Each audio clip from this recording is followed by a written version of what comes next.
আসসালামু আলাইকুম রহমতুল্লাহ। প্রেগনেন্সি মহিলারা অনেক সময় তারা হাঁটতে চলাফেরা করতে হ্যাঁ হুট করে পড়ে যান বা যে কোনো জায়গায় পিছলাকে বা হোঁচটাকে পড়ে যান, বা হঠাৎ করে কোনো প্রদাহের কারণে মনে করেন ব্যথা পেলেন। ঠিক আছে, অনেক সময় ব্যথা পাওয়ার পরে বাচ্চা যেহেতু গর্ভাবস্থায় আছে, বাচ্চার সমস্যা হতে পারে।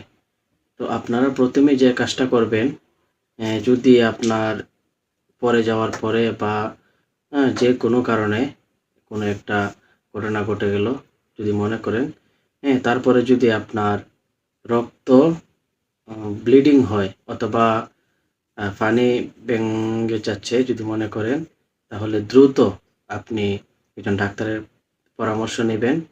দেরি করবেন না। দেরি করলে হয়তো আপনার গর্ভের সন্তানকে বাঁচাতে পারবেন না।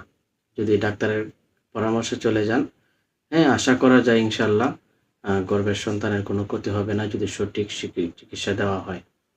আর যাদের মনে করেন অনেক মহিলারা আছে যাদের বারবার অ্যাবর্শন হয়, ২ মাস ৩ মাস হলেই বাচ্চা অ্যাবর্শন হয়ে যায়, গর্ভ নষ্ট হয়ে যায়।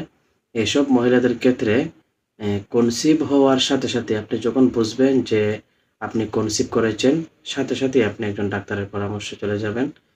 তাহলে আপনার অ্যাবর্শন হওয়াটা আশা করি বন্ধ হয়ে যাবে।